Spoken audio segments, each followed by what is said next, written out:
at the movies with Tim Sika. Welcome to the Hello, Kim. Hello. I'm gonna do my version of squeaking for the next 20 minutes, okay? I love your squeaking. I will take your squeaking every single week. I'm Okay. really interested in the first movie that you have on offer today. I love myself some Keanu Reeves, I have to say. Yeah, well, I have something to say about that. Okay, so this movie's called Good Fortune, and it's what Hmm. they are calling a supernatural comedy movie. And it's written and directed and stars Aziz Ansari. Where is he in the poster there? Oh, yeah, he's to the right of Keanu Reeves. Anyway, it's his directorial debut, and he plays the struggling gig economy worker who switches bodies. Oh, it's a with body switching movie. Yeah, well, that's part of it, right? Okay. He switches his body with one of his wealthy employers, played by Seth Rogen, right? And in the background, there's this other story is cooking about a bargain basement guardian angel, played by Keanu Reeves, whose job it is to prevent people who are texting while driving from getting into automobile accidents. Like right at the point where they're like texting and then he taps them on the shoulder and they go, oh, whoa, and they stop just in time to avoid an accident. Okay, that's the premise. Okay, and there's That's other kind of stuff going funny. on. Yeah, it is kind of Mhm. funny. Okay, but yeah, okay, what? Okay, Uh-oh. let me. No. I'm recommending this. Actually, I'm going to play my hand here, but it's also this observational comedy about like the American dream, kind of like being dead, and it plays with the idea that the other man's grass is always greener, that money can't buy happiness, blah blah blah. Okay, so what did I think of it?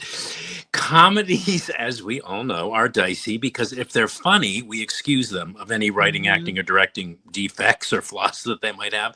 And this one has a lot of them. Narrative pacing is weird, awkward direction is the jokes falling flat. So my word or words on Good Fortune is that it's a very silly, at times stupid, goofy comedy with a direct to video feel and look to it. So it looks kind of Oh. cheap, which is all. But here's the thing: all the actors are fine. Ansari has this kind of wacky comic appeal about him. He's funny to watch, and whenever he opens his mouth, it feels like you're immediately being set up to laugh or at minimum to smile. And he radiates this thing that makes you think he was born to be like a funny man. Anyway, Mhm. Keanu Reeves. Yes, everybody likes Keanu Reeves. He's always appealing. I agree. I like the guy too. He plays the bargain basement angel who intervenes in the lives of these characters, but at times he appears to not even remotely know what he's playing. Now, that could have been a character choice.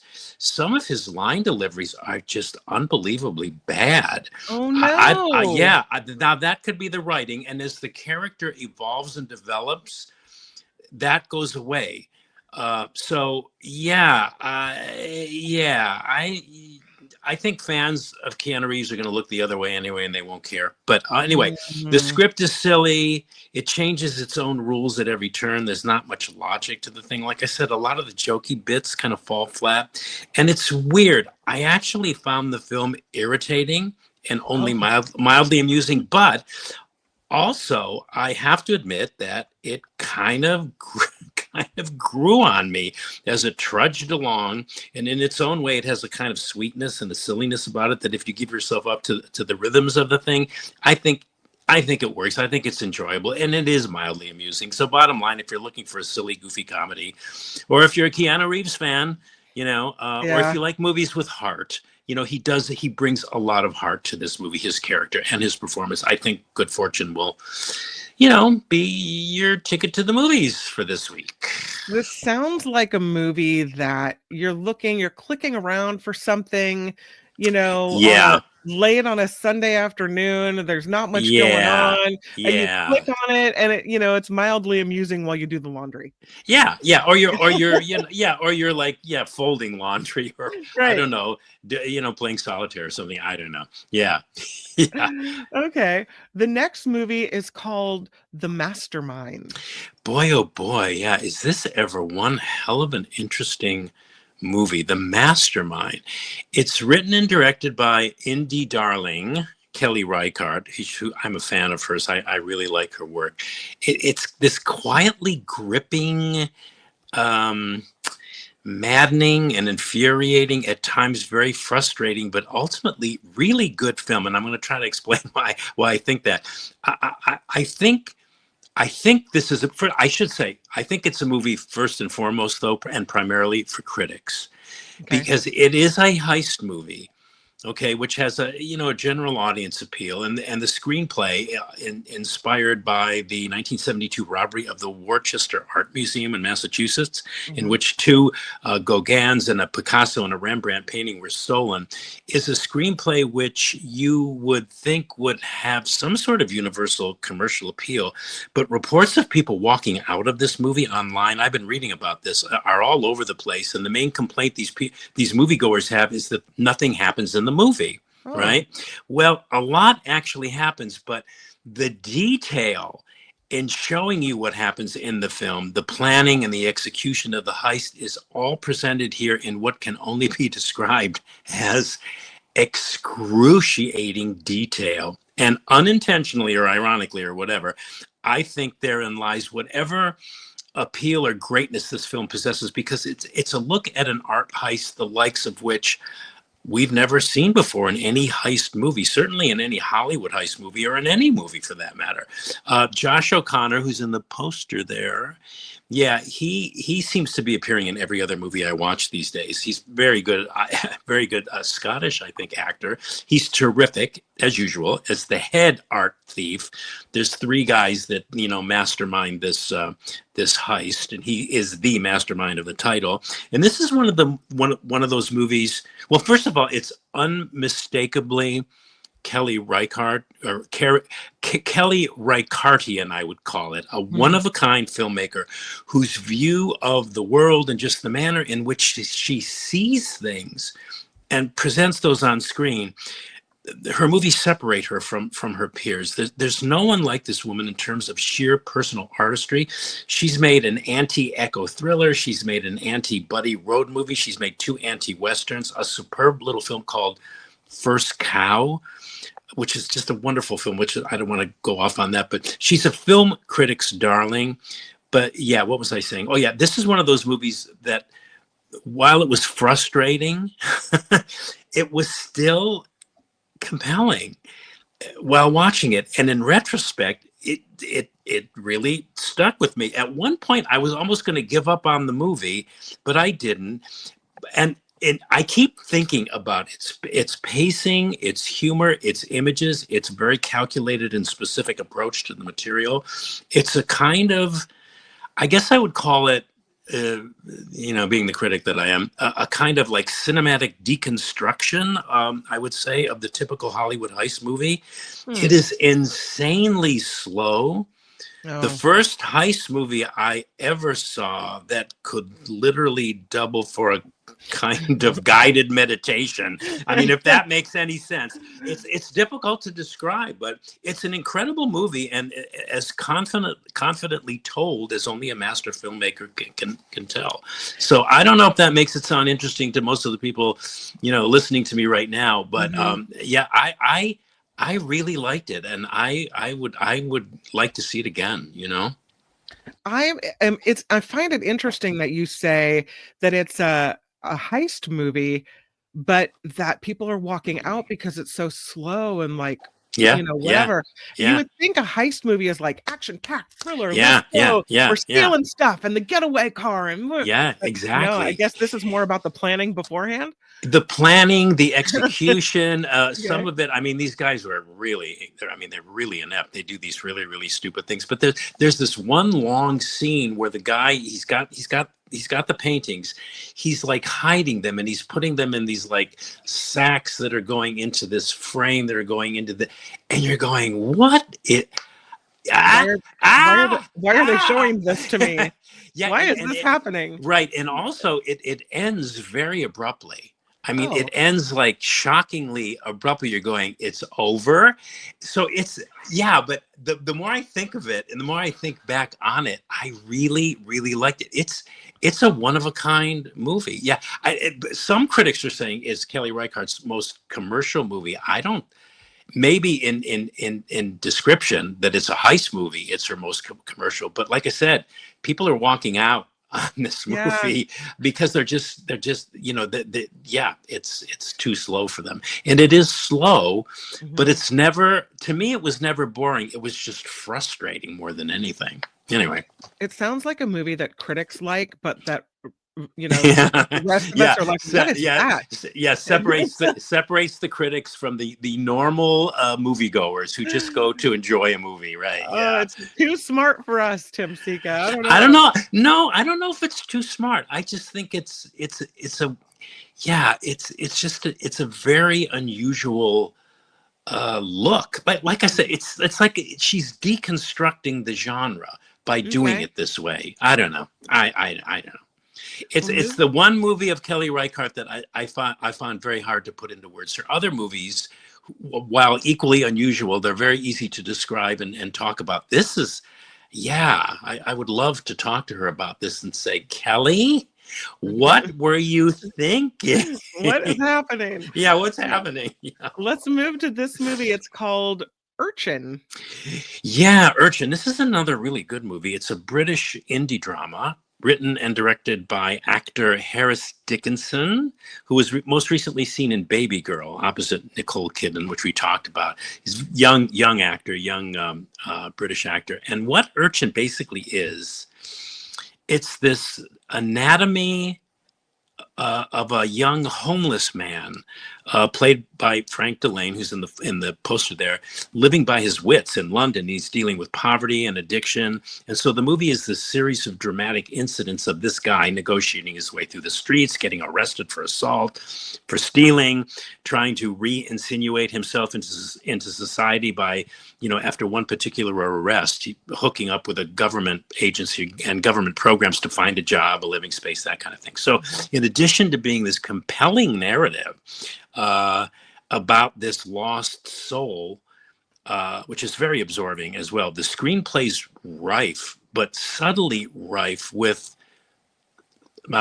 societal commentary about, despite good intentions, how many of these government programs to help societies underprivileged and disenfranchised are, in the end, not the most effective things in the world, in my opinion, because they fail to zero in and focus upon the root cause Mhm. of why a person is homeless. Do they have mental problems? Are they, were they abused as kids? Who knows? But they pretty much only deal with the symptoms, I think, these programs. But that's a whole Mhm. nother conversation. So this is a movie that is visually symbolic in the best sense. It's artsy in a way that refuses to alienate its audience. It's artsy in a way where the average moviegoer, I don't think, will notice that it's artsy, unlike the Mastermind, right? It's quite an amazing first time at bat directing job when you really think of it. Harris Dickinson directs it, and he also plays a small role as another homeless man, but he has this total command of the narrative. And the film's what do they call it? What do they call it in theater? Mise en scène, like that. What the arrangement of the actors, the arrangement of the scene, the setting up of the scene, especially considering that we know very little, if anything, about the main character's background or how he got to where he wound up, Mhm. which is on the streets. And yet we're kind of rooting for him, even though he's pretty, he's got a lot of problems and he does a lot of heinous things. It's just an excellent, wise beyond the director's years accomplishment. Dickinson's only 29 and he wrote the screenplay too. Oh, It wow. shows amazing insight into the problem of the homeless, and it's both entertaining and it's, it provokes conversation. And yeah, so on pretty much every score, I recommend it. It's very, very good. Okay, that's called Urchin. Urchin, yes. This next one is called Among Neighbors. I haven't heard of this one before. Yeah, well, yeah, it opens later in the month. Yeah, I think it opens October 24th in San Francisco, but it's an illuminating documentary that focuses on one of the last living Holocaust survivors from a small Polish town, and on an aging eyewitness who saw Jews being murdered in this small Polish town 6 months after the end of World War II and the defeat of the Nazis. Oh, So wow. this movie is not only about the post-war murder of Holocaust survivors in Poland, which until this film I knew nothing about, Mhm. that returning Jews to their homes after being in concentration camps, surviving concentration camps, were murdered by their Polish neighbors, like months after the war ended. But it also deals peripherally with Polish anti-Semitism and how Mhm. many of the Polish people who were complicit with Germany during the war in ridding Poland of their Jewish community, who were their friends and Mhm. their neighbors and their doctors and lawyers and merchants, and whose children played with each other. And so, yeah, the movie examines this story of a small rural town where Jews and Polish Catholics lived side by side for centuries before the war started, before World War II, and brings the Polish response to the Holocaust to life through these last living eyewitnesses who are interviewed in the film. The movie took 10 years to make, and I think all of the eyewitnesses have subsequently passed. But it reveals really betrayal as Mhm. it zeroes in on one of the last living Holocaust survivors from the town, and who saw Jews being murdered there, not by Nazis, but by her own Polish neighbors. So Wow. yeah, what else? I mean, the film's not only an important historical document, but also a timely reminder that authoritarian governments are not only trying to rewrite history, because this Mhm. movie builds towards that. In 2018, Poland's government actually outlawed speech that blamed Poland in any way for having any part in the Holocaust. Really? Yes, legislation. I didn't know about this. This Mhm. was in 2000. Legislation that amounted pretty much to criminalization of historical accounts, exactly like the ones we hear in this movie. Mm. But so I mean, yeah, and then in the process too, this notion, the concept of objective truth, is kind of slowly being obliterated country by country. Mhm. I mean, we talked about this last week or the week before when we reviewed the Orwell 2+2=5 documentary. Anyway, eye-opening documentary, really fine movie, and a must-see for the obvious reasons I just mentioned. I mean, it's important history. It's history I never knew. Well, you know what? It's interesting because when I think about World War II and I think about the Holocaust, I think about the atrocities that happen, but Mm, my mind never really goes to, well, what happened afterward when people that survived reintegrated, back into their yeah, previous lives and back into their neighborhoods and their homes, and you don't yeah, just go from and it kind of yeah, goes to the division that we're I don't wanna yeah. I don't wanna Well, compare the heinous things that happened in the Holocaust to anything else in the world. yeah, But when yeah, you look at what's happening in current society with the divisions and, people being angry at each other, and in this case, being told to hate each other, the othering, and then you have people that had this horrible experience try to come back to their lives, and you yeah, have still yeah, the hate from, yeah. that was whipped up, like, all the it's a part of Yeah. World War II that the aftermath that I hadn't really considered. Yeah, the movie Sophie's Choice kind of examines that. After Sophie's interned, I think, in Auschwitz. She basically survives, but she comes back. And spoiler, folks, but she winds up killing herself at the Oh end of the god. movie, just because it was. I mean, yeah, well, for whatever. I mean, Yeah, it's complicated and yeah, blah blah blah. But no, being a survivor of that kind of inexplicable horror, right. yeah, it's a whole nother place to be at in your head. I can't imagine. Mhm. But in this story, I mean, they not only, I mean, I didn't. I had no idea that Jews were murdered in Poland, at least in this small town, as documented in this movie, by Yeah, their neighbors, as much as 6 months after the actual war ended, which you would have thought would have, at least put anti-Semitism on the back burner for a little bit. But no, and who knows why they were murdered? I'm assuming, who knows? Maybe the people in the movie, which is another story I wish they would have gone into, but maybe there was no documented or eyewitness evidence to support that. You yeah. wondered what they were thinking, Mhm. And it could have been like, oh, you caused all this problem. Germany invaded us. Right. Yada yada yada yada. Who knows? Who knows? Anyway, it's a very very compelling Yeah. movie. Really really good. You know what's Really good. crazy is at least 2 or 3 times you've brought movies up that have to do with World War II and what happened to people during the Holocaust. And you would think that it happened so long ago in the, Hmm. 40s that we would know everything now, that all Yeah that yeah every and yeah still yeah. you managed to come to me with things that I had never heard of Same multiple here. times. Like, Same here. how do Yes. we not know this? Yeah. Well, How is this just coming to light? yeah, well, I Yeah. think because I mean, I still think there's a lot of untold stories waiting to be Yeah. told about that period in history. Yeah, yeah. There's Yeah. another movie that's coming out this week too, which I didn't get a chance to see. I think it's called Truth or Treason, and Mhm. it's about a 16-year-old. I think I think he was a German boy. It's a true story. I'm surprised it's taken this long for them to even make this movie.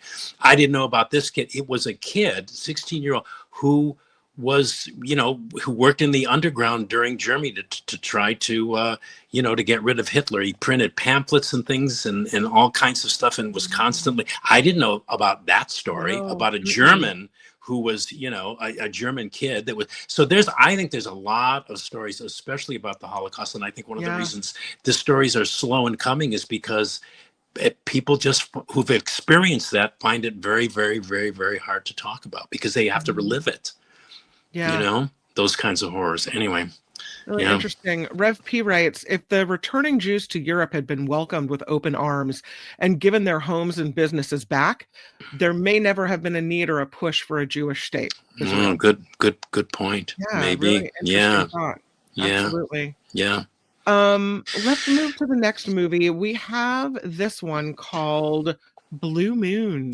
Blue Moon, yes, as in the song. The Mhm. last of this week's films, and the one I wanted to leave for last, probably my favorite of the week too, because this movie is the kind of movie that just hits my movie watching sweet spot. I love these kinds of intimate, dialogue rich comedy dramas that could easily have been plays and Yeah. that are character driven, superlatively written, wonderfully acted. Anyway, yeah, okay. So Blue Moon, it's a biographical movie of sorts. It's directed by Richard Linklater and written by this guy named Robert Kaplow, and it's in the style of some of Linklater's earlier films, like Me and Orson Welles, which was also written by the same writer who wrote Blue Moon, Bernie and Hitman, those kinds of movies. Linklater is just great in dealing with this kind of material. Anyway, and I said sort of biographical portrait because it is, but it focuses just on one incident in the life of its subject. I should mention the movie subject. It's lyricist Lorenz Hart, aka Larry Hart, who was the professional partner of composer Richard Rodgers of Rodgers and Hammerstein. And Rodgers and Hart, before Rodgers became Rodgers and Hammerstein, wrote the music and lyrics for some, I think it was like 26 Broadway musicals during a partnership that lasted over 20 years, and one that ended shortly before Hart's early death at age 48. He died of pneumonia. He was picked up in the rain in a drunken stupor. Anyway, and the stories focuses on the evening of the Broadway premiere of Rodgers and Hammerstein's first collaboration, Oklahoma, which went on to become, one of the Broadway mega hits of all time. And it focuses on Larry Hart's reaction to it, the play being without him as the lyricist and the knowledge that it was going to be a smash hit. So Wow. it's largely set indoors on March 31st, 1943. That's the historic opening night of Rodgers and Hammerstein's Oklahoma. Hart is suffering from alcoholism and depression, which is one of the reasons why Hart and Rodgers broke off from each other, because Mm. Hart was considered unreliable and Rodgers put up with all this stuff, and he was just the opposite. He was on time. Anyway, they had a lot of personal issues, but they stuck together for more than 20 years because the work that they both produced was so amazing and so brilliant. Most of the plot takes place at the bar of Sardi's restaurant in New York, with Hart played by Ethan Hawke in a career high performance. Apparently, he waited 12 years to play this part. I don't know all the details about how the movie was developed and stuff, but it was something he wanted to play for a long time. He plays it here. He's amazing. Anyway, it opens up with him at a bar getting drunk and complaining. This is during the not the interval. He kind of walks out of watching Oklahoma, rolling his eyes, going, "Oh God, this is like corn-fed gloop and not sophisticated in the way I'm." So he was drunk, complaining about his former creative partner's new hit to the bartender, played by Bobby Cannavale. So yeah, this is literate. It's witty. It's funny. There's so many great lines in this movie, reflective of the brilliance of Hart's own lyrics. I mean, if you love theater, or if you love musical theater and you like great show tunes like Where or When, The Lady is a Tramp, what else did he write? Bewitched, Bothered, and Bewildered, My Funny Valentine, With a Song in My Heart, and of course Blue Moon. This is essential viewing. I don't know how this is going to play in the general marketplace, because I loved it because of the history and my knowledge of Hart and Rodgers and Hart's output, and just the history behind how Hart got to the point where he got to when the movie starts. So I had an informed history about the story, and I loved it. I don't know if, I don't know how general audiences are going to respond to this movie, but I loved it. And I think in the years to come, I think it's going to be one of my go-to comfort movies. Oh, so, yeah. Just wonderful movie. Yeah. That's Blue Moon. Okay. Yeah. Your classic movie recommendation of the week. Oh, this is perfect. Wait. Okay. I have new sound effects on the StreamYard thing. Ready? Oh, yeah. Your classic movie recommendation of the week. It's good, right? We like it. It is called... Wait, I didn't hear anything. You can't hear that? No.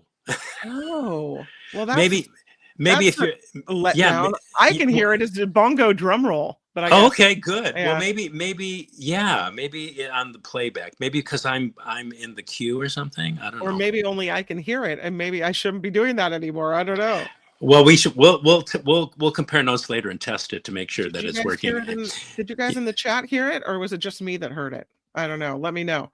But I love the I'll drum do my roll. own bongo drum roll. Yes. Yeah. It's called Now Voyager. Yes. Okay. Well, okay. To all of the ladies listening right now, this movie, Now Voyager, I mean, doesn't this movie look like... When this movie was made and released by Warner Brothers in 1942 during the war, it was considered a quote unquote woman's picture. And I guess from the poster, you could say, yeah, because its focus was on this woman, this character. Her name was Charlotte Vale. What? Are you saying this is the very first chick flick? It may have been one of the... I think. Well, there were chick flick. Yeah, it is. It's a chick flick. What am I thinking? Yeah.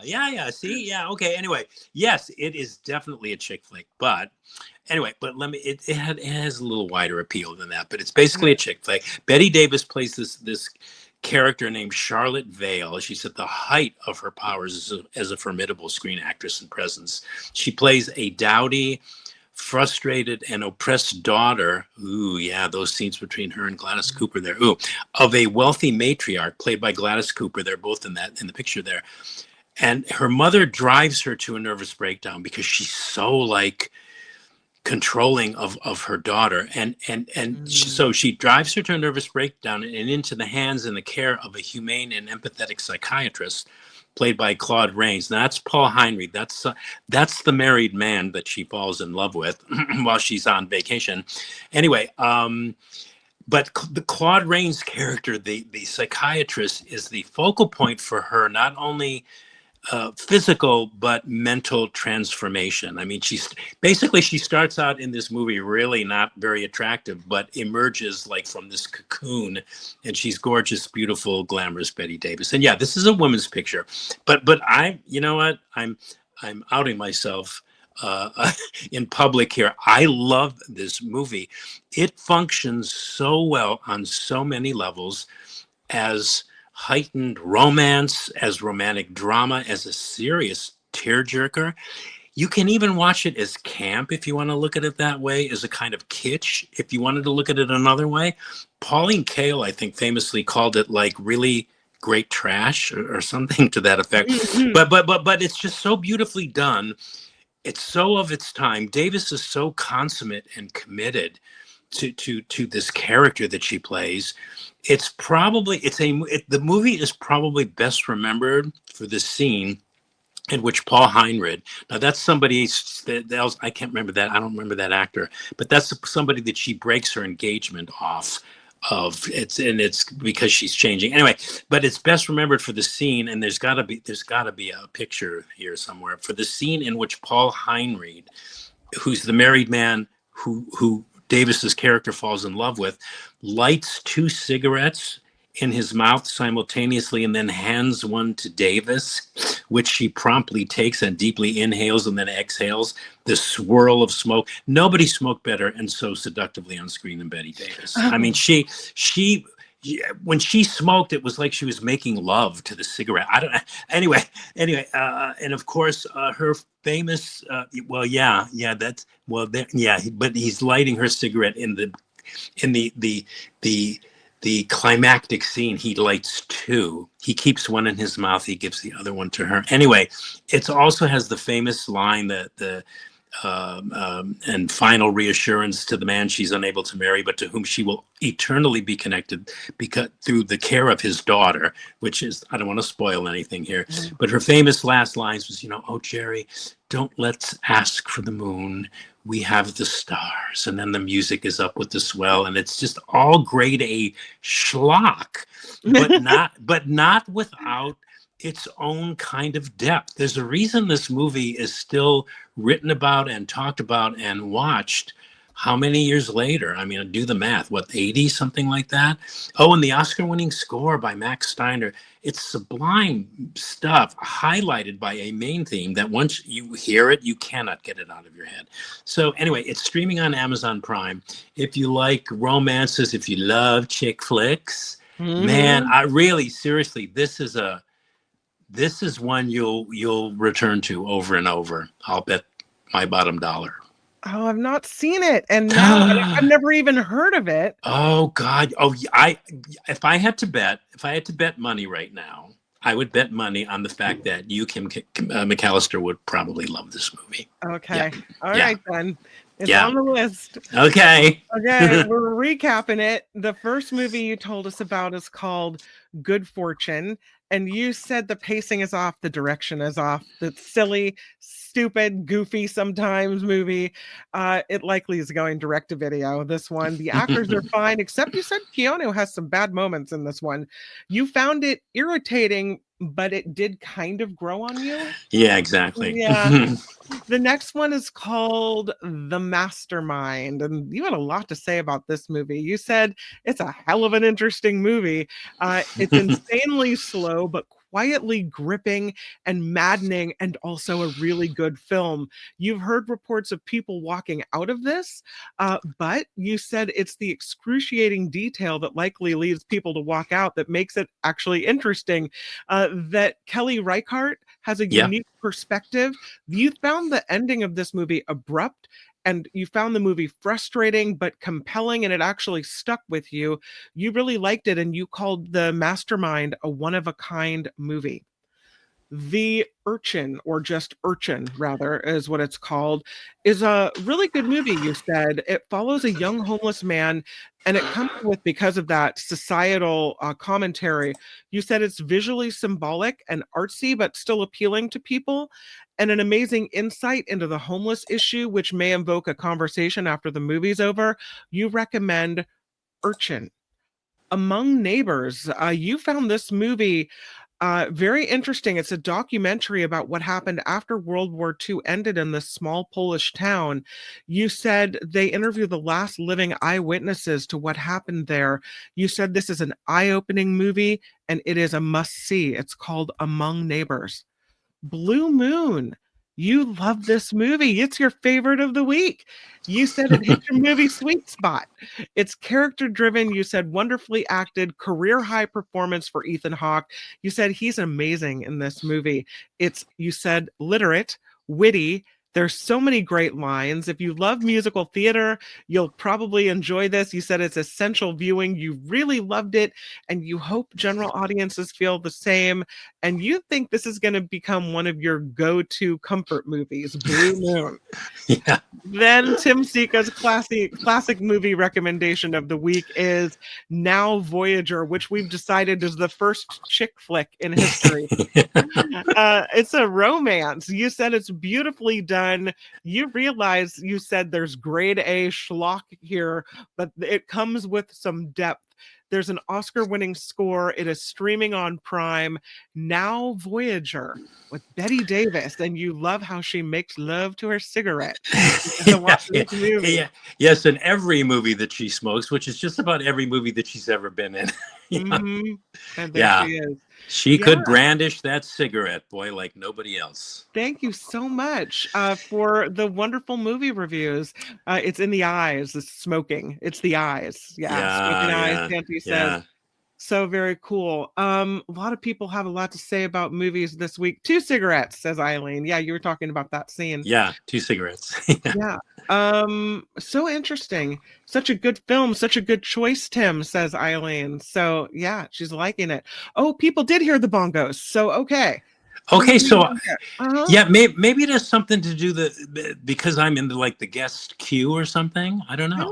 Oh, that's weird. Yeah. I'm very surprised that you didn't hear it.